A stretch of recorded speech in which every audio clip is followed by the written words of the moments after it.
The 89-minute heist, 3 engineers, 89 minutes, $22 million. Gone, no guns, no masks, no getaway car, just code.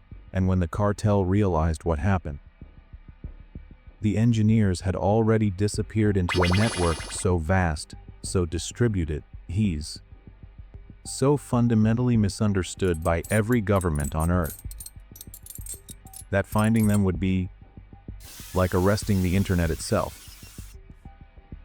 This is the story of how 3 people you've never heard of, executed the most technically elegant theft in cryptocurrency history. And why the people they stole from couldn't do a damn thing about it. Their names don't matter yet. What matters is this: they weren't criminals. Not in the traditional sense.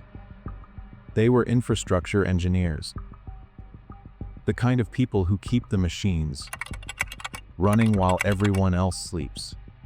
The kind who understand systems so deeply they can see the cracks no one else notices. They met in a Telegram channel devoted to analyzing smart contract exploits. Not to commit them, to prevent them. That's what makes this story so uncomfortable. They were the good guys. Until the moment they decided they weren't. One worked for a major DeFi protocol. One had left Google to build Ethereum tools. The third was a security researcher who'd found 17 critical vulnerabilities in major blockchain projects and reported every single one. They shared one conviction: decentralized finance had been hijacked. The technology promised freedom from traditional banking cartels. What it delivered was new cartels, darker ones. Ones that couldn't be regulated because they operated across 40 jurisdictions simultaneously. Ones that laundered money for organizations so dangerous that even naming them gets journalists killed. And in early 2023, they found one. Not through some whistleblower. Not through leaked documents. Through the blockchain itself.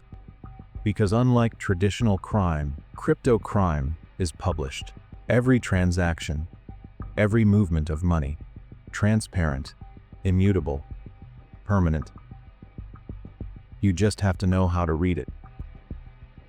The cartel operation they discovered was brilliant in its simplicity. A seemingly legitimate DeFi protocol, real users, real liquidity, real yields. But underneath, something else.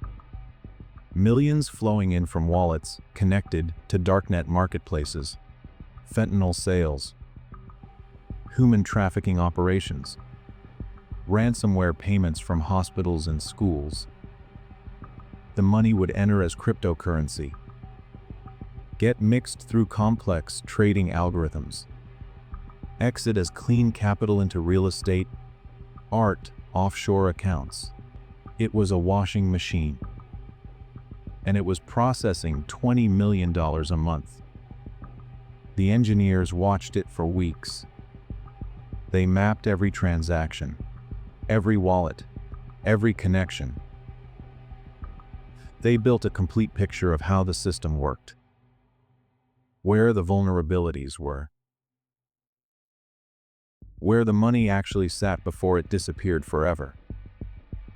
And they realized something that changed everything. There was a window, a specific moment in the protocol's operation, when funds were held in a bridge contract before being dispersed. 72 hours. Long enough for transactions to finalize. Short enough that most people never noticed the money sitting there. But it was sitting there. $22 million, unguarded, technically accessible, protected only by the assumption that no one would be smart enough or crazy enough to try. One of them posted a message in their private channel at 3 a.m. "We could take it." 3 words. No one responded for 17 minutes. The moral calculation they made isn't simple. Stealing from criminals is still stealing. But is it? If the money was never legitimate? If every dollar represented someone's suffering? If letting it continue meant funding operations that would destroy hundreds of lives? They told themselves they'd give it away. Donate it. Use it for good. They probably believed it. But here's what actually matters: they had the skill. They had the access. And they had the audacity to think they could vanish afterward. So they started planning, not in weeks, in days, because windows like this don't stay open. Someone else might notice. The protocol might update. The cartel might move the funds. They had to move fast. They built their exploit on a Saturday, tested it on Sunday, using simulation tools that let you replay blockchain transactions without actually executing them, made sure every step worked, every signature validated, every gas fee calculated. By Monday morning, they had something that looked impossible. A series of transactions so carefully crafted, so precisely timed, that they would drain the bridge contract before anyone realized what was happening. The entire operation would take 89 minutes. That's how long it would take for their transactions to be confirmed, executed, and dispersed across hundreds of wallets. 89 minutes to commit financial theft on a scale that would make most bank heists look like shoplifting. They scheduled it for Tuesday, 11 a.m. UTC, when trading volume was highest, when their transactions would blend into the noise, and they executed transaction 100 UTC, a seemingly normal interaction with the bridge contract. A small trade, legitimate looking, designed to test if their exploit signature would be accepted. It was transaction 2/11/03/17 UTC. The actual drain begins. Not all at once. That would trigger automatic security protocols. Instead, in carefully sized chunks, each one just below the threshold that would pause the contract and alert administrators. By 11:10:15, they'd moved 4 million. By 11:30, 12 million. The beauty of blockchain is that everything is visible, but nothing is stoppable. Once a transaction is confirmed, it's permanent, irreversible, written into the ledger forever. The cartel's security team noticed at 11:33. By then, 19 million was already gone. They tried to pause the contract. Too late. The engineers had anticipated that. Their final transactions were already propagating across the network, being confirmed by miners who had no idea they were processing the finale of a heist. At 11:47, one of the cartel's developers posted in a private Discord, "We're being drained. 20 million. I don't know how they got past the guards." At 1v001, someone responded, "Who are they?" At 12:29, the last transaction confirmed. $22,300,000 dispersed across 847 different wallet addresses, and the 3 engineers logged off. What happened next is where the story gets complicated. Because the cartel did what cartels do.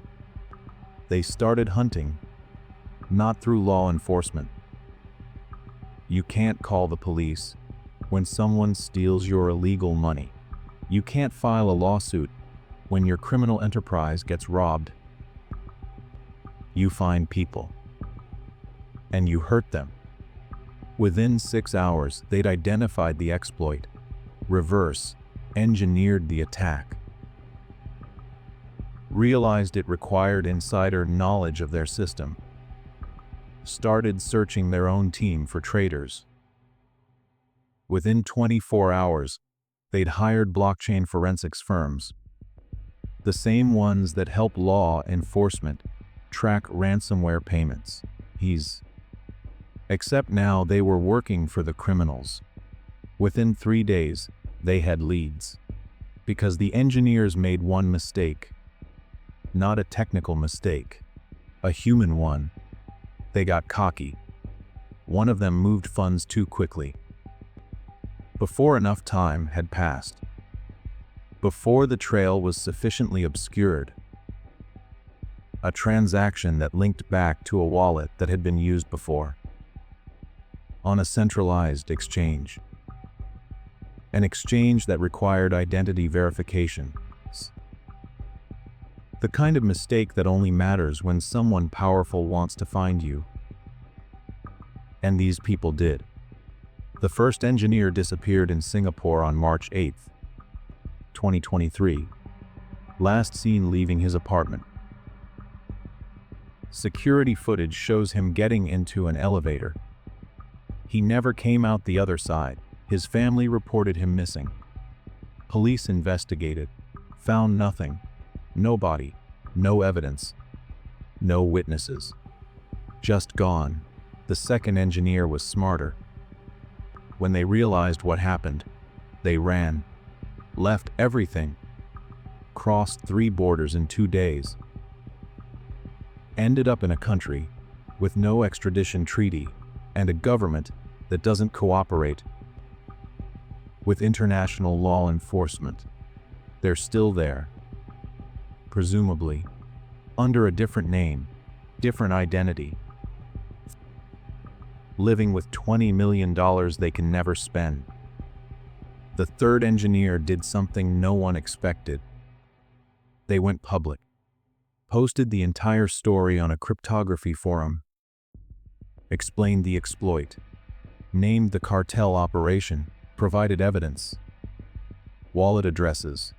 Transaction hashes. Everything. And then they turned themselves into the FBI. Not because they felt guilty. Because they realized the only way to stay alive was to make the information so public, so widely distributed, that killing them wouldn't matter anymore. The confession made headlines for 3 days. Then it disappeared. Because no prosecutor wanted to touch it. How do you charge someone with stealing money that was already stolen? How do you prove damages when the victims are criminals? How do you put someone on trial when the defense strategy is revealing the entire money laundering operation in court? You don't, so they made a deal. The engineer would cooperate with an investigation into the cartel's operations. In exchange, no charges, witness protection, a new life, and the $22 million, frozen, seized, sitting in a government wallet that no one can access. Technically there, practically gone. But here's what actually matters, the exploit they used. It wasn't unique to that one protocol. It was structural. A fundamental vulnerability in how bridge contracts operate. How DeFi protocols handle cross-chain transactions. After the theft went public, security researchers found 17 other protocols with the same flaw. Combined, they were holding $4 billion. Every single one rushed to patch their systems. Some succeeded, some didn't. In the 6 months following the heist, 12 other bridge protocols were exploited, some by copycats, some by the original engineer's code, which had been leaked and modified. Total losses: over $600 million. The story stopped being about 3 engineers. It became about infrastructure, about the gap between innovation and security, between moving fast and building safely. Between the promise of decentralization and the reality that systems are only as secure as their weakest link. And that link is almost always human. Today, blockchain forensics is a billion-dollar industry. Every major law enforcement agency has a crypto crime unit. Every exchange cooperates with investigators. Every transaction gets analyzed, tracked, traced. The anonymity that made cryptocurrency attractive to criminals has been almost entirely eroded. Almost. Because the engineers proved something that can't be unproven. If you're smart enough, if you're patient enough, if you understand the system deeply enough, you can still disappear. Not forever, not without cost, but long enough. The first engineer is gone, probably dead. The second is alive somewhere, probably suffering. The third is protected, probably haunted. And the 22 million, still sitting in a government wallet. Stolen from criminals by engineers who thought they could change the rules. Seized by a government that can't return it, because doing so would be funding crime. Locked forever in a blockchain that proves ownership but can't determine legitimacy. There's a question no one asks about this story. Not because it's not important. Because the answer is too uncomfortable. If 3 engineers could steal $22 million from a sophisticated criminal operation in 89 minutes and nearly get away with it, what happens when it's not engineers? What happens when it's governments, corporations, adversaries with resources that make cartels look like street dealers? The infrastructure is the same. The vulnerabilities are still there. The only difference is who knows about them and who chooses to use them. This is how systems break. Not with explosions, with exploits, not with invasions, with infiltrations, not with declarations, with transactions so small, so technical, so invisible to people who don't understand the code, that by the time anyone notices, the damage is already permanent. The engineers wanted to prove that decentralization meant accountability. What they actually proved is that in a system where everything is visible and nothing can be stopped, power doesn't come from authority. It comes from understanding the machine better than the people who built it. And that's a lesson every institution on Earth is still trying to unlearn. Because the internet isn't governed by laws, it's governed by protocols. And protocols don't care about justice, they care about execution. Claude is AI and can make mistakes. Please double check responses.